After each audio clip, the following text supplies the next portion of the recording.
Hello guys, and today we are back for Pokemon the Alternate Take by redesigning Charmander, Charmeleon, Charizard, Mega Charizard X, Mega Charizard Y, and Gigantamax Charizard. So like always, we will go over what I hate, what I like, and what I must keep. So observing them, I decided that I again wanted to keep the same big head and small proportions, adjust the rest of the body to fit that. I think Charizard growing wings with no transition is too weird. And so we're going to change that. And Charizard is supposed to be a final stage, but it's too rounded, if you get what I mean. Finally, I want to do something different with his alternate forms. Maybe something like a concept, but you guys will have to wait until I get to them to see. So, with that out of the way, let's get through the redesigns. Starting with Charmander. I hope you guys enjoyed this video. Please like and subscribe. And please tell me if you're enjoying this series or not. So without further ado, let's get right into it.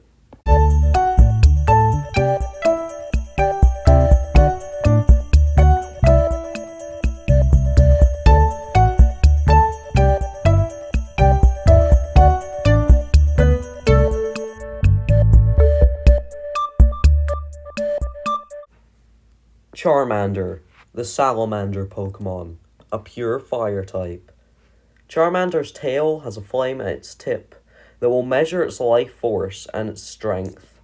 The brighter the flame, the healthier and stronger Charmander is. It prefers heat and will constantly be trying to set things on fire out of pure joy. So again, I will change all first stages to have a more cutesy appearance, especially with proportions with the big head and eyes and a relatively small body. Only the baby Pokemon will have extremely small bodies though, because they're meant to be first stages for Pokemon that aren't meant to have one, if you get what I mean. I also added a spotty pattern inspired by multiple salamanders, and it doesn't have any nails for its claws, as it is the salamander Pokemon now. And I find it weird that it's named after a salamander without any features, so it will slowly become more reptilian. And to show that, why don't I introduce the redesign of Charmeleon?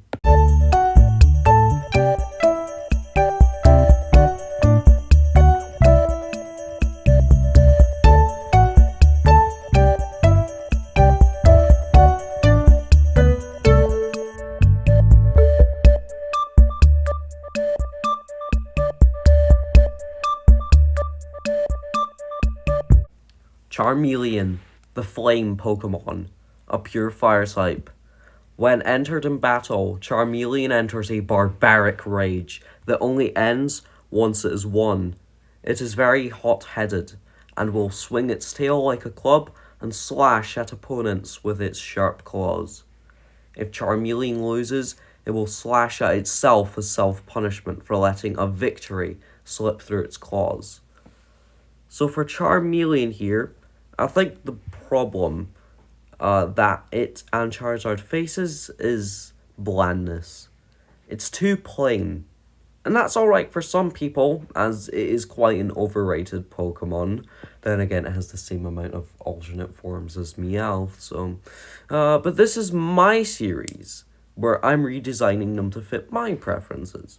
And any others, if you guys leave them down in the comments, because Blastoise is obviously the next one. It's meant to be aggressive, so why is it rounded? I also had the back spikes return from the old sprite because it's a lizard, so why does it not have any spikes or sharp shapes except for its claws? You can also see the armpit for the new one inspiration, which will be exemplified, exaggerated in Charizard. But let's see Charizard now.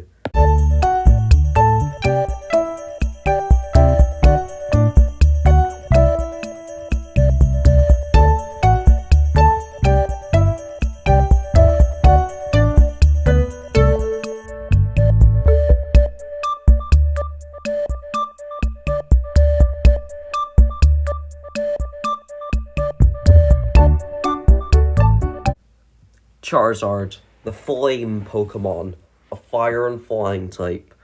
Charizard is in constant search of strong opponents to defeat and prove its worth. Charizard will hold back against a weaker opponent as they are not worthy enough to face its full wrath. It will often scale trees and mountains in order to glide around the region. So again, I've added some new patterns to it, and I did start making it look like a jet after seeing lots of future Paradox forums of it being called Iron Jet, but died it down since that's Charizard's whole thing. I didn't get rid of it completely because repeating concepts is fine. We have multiple Pokemon based on magnetism. It's based on Flying Lizard now, and that's to help the transition for its other forms.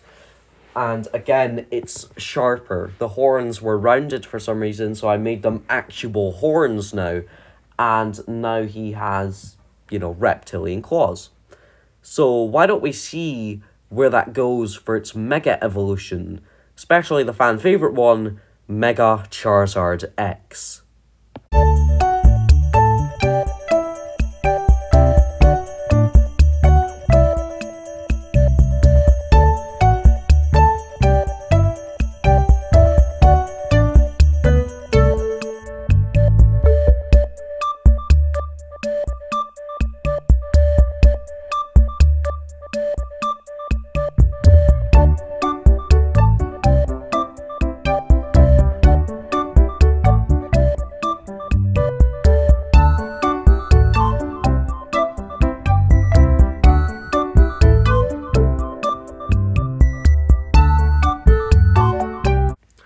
Mega Charizard X, the Flame Pokemon, a Fire and Dragon type.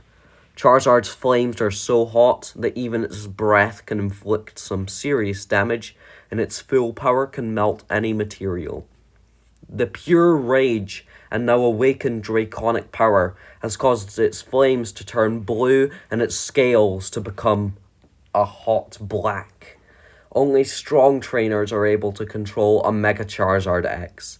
It's theorized that its rage is the reason why it has changed appearance so drastically. So again, the Megastone is in its forehead.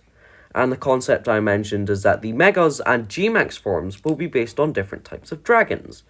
So here, it's a European dragon. Nothing much changed other than making it look like the new Charizard. Although the shiny has changed, since I hate the actual Mega Charizard X shiny, that shade of green just does not work very well, at all. So let's see Mega Charizard Y now, shall we?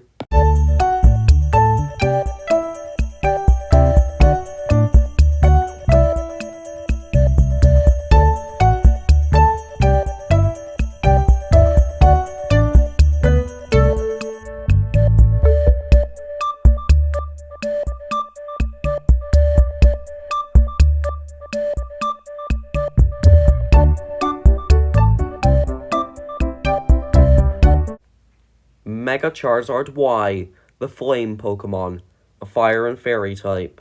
Its wings are so strong that they can carry Charizard to an altitude of 4,600 feet in the air. Mega Charizard Y has traded its unyielding rage for a calm demeanor, and prefer to strike opponents when they least expect it. It boasts great speed and maneuverability. It can also, Mega Evolve into Mega Charizard Y, which you guys would have already known, which is now Fire Fairy, which is an unused type combination. Why?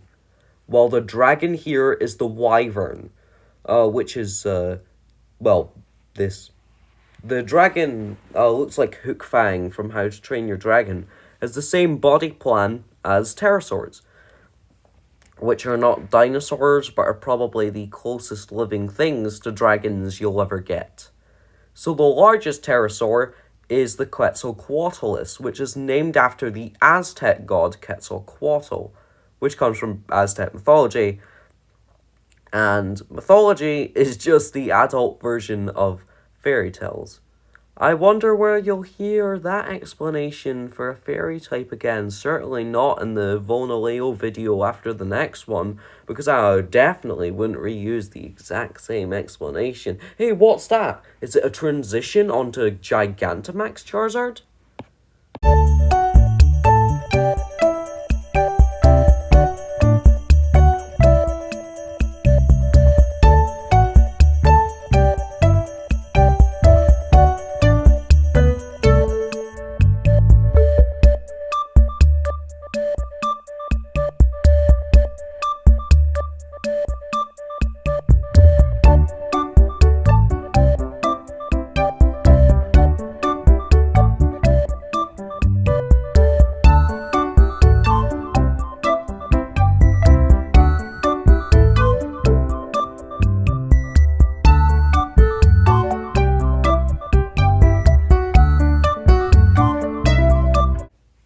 Gigantamax Charizard, the flame Pokemon, a fire and flying type. At a base level, its temperature reaches 3,600 degrees Fahrenheit, but can reach even hotter when it roars. Some Gigantamax Charizard have been burnt out by battling for too long, but the recorded limit is 4,696 degrees Fahrenheit. Despite having no wings that can fly with sheer willpower alone, they are a symbol of intellect and power. So Kanto is based on the Kanto region, which is located on the eastern part of Honshu, the main island of Japan, which is an Asian country. So of course I used the Chinese dragon, which is from another Asian country, as the basis here. The flames even look like the whiskers that they usually have. So yeah, it can fly with no wings whatsoever, just like the base of it, the Chinese dragon. And again, the symbol of intellect and power is the same. I was going to make it fire psychic before realizing none of the G-Max forms changed their types, but some megas do. So how about all the mega redesigns change their types? Right, so just transitioning onto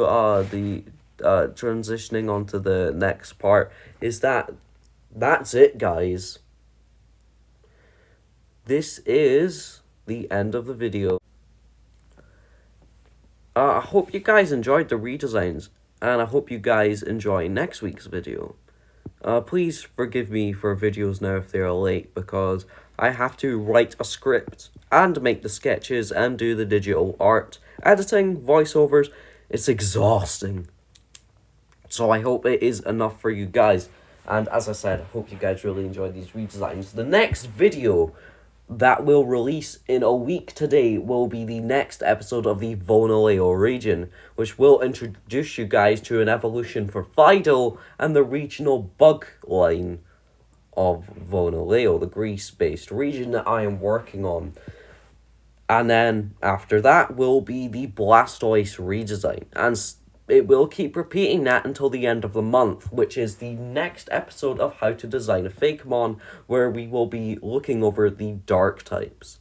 So, until next time, Pokemon.